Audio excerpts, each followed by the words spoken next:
Hallo, ich freue mich sehr, Sie auf meinem Kanal Arzneizeit begrüßen zu dürfen. Mein Name ist Maren Torkler und mein Ziel ist es, dass jeder das Wichtigste zu seinem Medikament weiß. Heute geht es um den Blutdrucksenker Amlodipin. Wir befinden uns hier im Bereich Basic. Das bedeutet, es wird kurz und bündig und dabei wünsche ich Ihnen viel Spaß.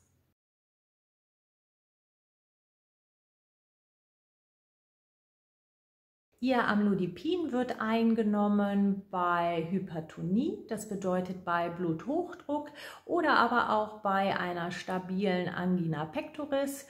Das Amlodipin, das können Sie unabhängig vom Essen einnehmen. Das bedeutet, es ist egal, ob Sie etwas gegessen haben oder noch nüchtern sind. Ihr Amlodipin wird als Calciumkanalblocker bezeichnet.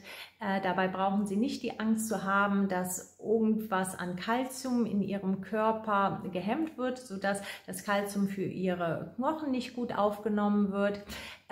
Es wirkt einfach so, dass ein bestimmter Calciumeinstrom in bestimmte Zellen ein bisschen verringert wird.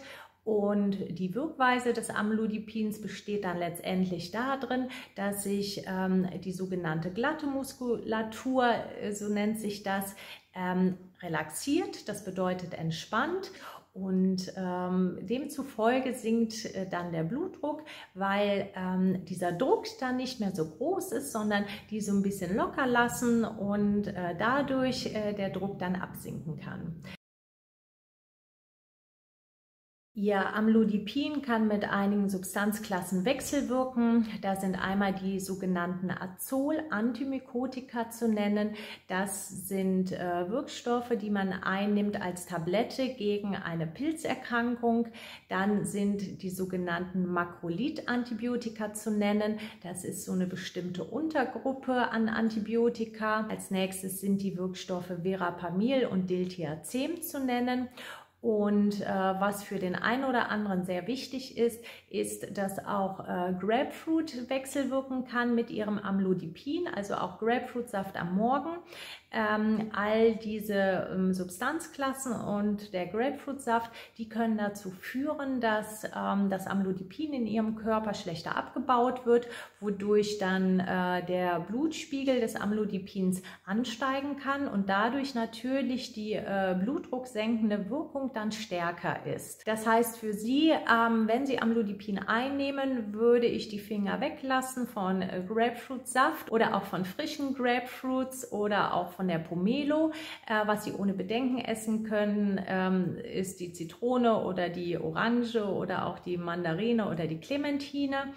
Wenn Sie sich bei den anderen Substanzgruppen angesprochen fühlten, dann empfehle ich Ihnen mein Folgevideo Amlodipin intensiv. Da gehe ich noch näher auf die Wechselwirkung ein und nenne dazu auch ein paar Substanzbeispiele. Auch bei Johanniskraut ist Vorsicht geboten. Johanniskraut kann dazu wiederum führen, dass Ihr Amlodipin noch schneller abgebaut wird. Also wenn Sie Johanniskrautpräparate einnehmen, dann kann es sein, dass das Amlodipin nicht die gute Wirksamkeit hat, die Ihr Arzt erwartet. Wenn das der Fall ist, sprechen Sie ihn auf jeden Fall darauf an. Dann kann es sein, dass halt eine Dosiserhöhung nötig ist. Was ich kurz erwähnen möchte, ich gehe hier nur auf die in meinen Augen wichtigsten Wechselwirkungen ein, weil das insgesamt nicht komplett abzudecken ist. Also ich nenne immer nur die Wirkstoffe, von denen ich denke, dass es am ehesten noch die breite Masse betrifft. Eine Sonderstellung hat das Simvastatin. Das Simvastatin ist ein Cholesterinsenker, also hier geht es gar nicht um alle Cholesterinsenker, nur jetzt im Speziellen das Simvastatin. Durch die Einnahme von Amlodipin kann es auch dazu kommen, dass der Simvastatinspiegel ansteigt. Das heißt, eine Tagesdosis von Simvastatin ist hierbei auf 20 Milligramm begrenzt. Es kann unter der Einnahme von Amlodipin zu Schwindel, Müdigkeit und Kopfschmerzen kommen. Auch kann der Magen-Darm-Trakt betroffen sein. Es könnte ab und zu Übelkeit kommen, aber auch zu Durchfall oder Verstopfung. Das könnten auch Nebenwirkungen Ihres Amlodipins sein. Auch Muskelkrämpfe können durch das Amlodipin auftreten. Als letztes möchte ich eine aus meinen Augen sehr wichtige Nebenwirkung erwähnen.